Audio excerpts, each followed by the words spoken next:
we're going. Okay. Welcome to Employee Skills Review. I'm Asia, your nurse. The first thing I want to talk about is the test. You have it in front of you, so refer to that as we go through all these skills, and then it'll give you a better understanding of what we're talking about. The next piece of paper you have in front of you is your vital signs sheet. This is your little cheat sheet that you can take into the homes. It has all your normals, all your highs, and all your lows, so you know your ranges that you have to be in for vital signs. The first thing I want to talk about is temperature. The normal temperature of the human body should be 98.6. We don't worry too much about the temperature when it's about 99 because it's low grade and the temperature is designed to kill the virus or the bacteria, so it's doing what it's supposed to be doing. When it gets to 100.5, that's when we have to do something. Either we're going to start with Tylenol or ibuprofen, or maybe putting the air conditioner on, or something to cool the body down. Something cold to drink often helps to cool the body down, but we want to stay in that 98.6 to 99 range, and then that's what it's designed to do, is to kill the infection. You're going to see these thermometers, which is a simple digital thermometer for an oral temperature. It goes right under the tongue. You press the button and it'll read your temp, and that's the temp you'll get. If you use this temperature for oral, you keep it just the way that it is. But if you use it for pediatrics or our dementia patients, we want you to put it right under the arm. So under the arm, you're going to get your temperature. Say it's 98.6. You're actually going to add a degree, and that'll give you 99.6.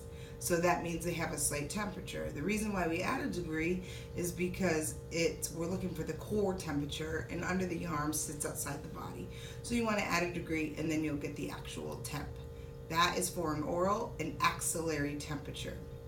Some of the homes you might see the tympanic temperature. That actually goes in the ear. You just put the little probe cover on, and you just place it in the ear and press the button, and this will read the temp. And this temperature is whatever it's on there is whatever the temperature is, because it's actually sitting into the body a little bit. So that's the actual temp. You don't have to add a degree for that one. That's temperature. On your next vital sign I want to go over is your apical pulse. A lot of people don't know where this is, but it's actually right above the heart. So you only can get it with a stethoscope. So you put the stethoscope on, and then you go right up into the chest, and you'll find, right up in here, you'll find the apical pulse. You guys will never have to do it, but I want you to know where it is, because it's important to know that that is your true heart rate. That's a heart rate that can't be crossed in any way. So you want to know that the apical pulse is right above the heart. The next pulse that I need you to know is the radial pulse. The radial pulse is found on the thumb side of your wrist. So if you follow the thumb side down and you put your two fingers right here, you never used your thumb because it has a heartbeat. So you'll put it right here and you'll find that pulse. Once you feel the pulse, every beat is what you're counting. So I'm going to count mine out for you so you'll understand what I mean. So 1, 2, 3, 4, 5, 6, and so on. And you do that for 1 full minute, and then you're going to get your range of the pulse. Your normal pulse range is between 60 and 100. That's normal. So if it falls below 50, so we have between 60 and 50 to play with. If it falls below 50, we're considered bradycardia. If it falls above 110, you're considered tachycardia. And if they stay that way for a long time, we have to do things about it. Especially with tachycardia, you want to get them to relax, see how they're feeling, and that might bring the pulse rate down. Now you have natural rises in pulse rate if they've been up and about, or did a walk with you, or had a cup of coffee with caffeine or soda. That will naturally raise the pulse rate.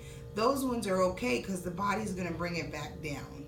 So if PT's been there and they've just done some exercise, try not to take their pulse rate after, because it's going to be higher. And you got to wait a little bit, and then it'll start to come down and return to normal. So again, the pulse is found right under the wrist line. You're going to count it for, or thumb line, excuse me, you're going to count it for a minute, and your normal is between 60 and 100. Now we're going to head into respirations. Respiration is your breathing, and that is the rise and fall of the chest. So that's one respiration. Respirations are count in a minute also, and we're looking between 15 and 20. We don't want to go below 12 because then they're not getting enough oxygen for their for what the body needs. And you don't want to go above 28 because now the body is like, whoa, I got too much oxygen. So they're hyperventilating too. So the body likes the happy medium and stuff. So you don't want to go too low, not enough, and you don't want to go too high. Then the body's going to start to tell you that you better do something before something happens. When it goes in too low, they can go into respiratory arrest, and their lips will start to turn blue, and they'll be feeling short of breath. So we got to watch for things like that. And if it's an oxygen patient, it might be just simple enough that they need their oxygen back off because maybe they've had it off too long.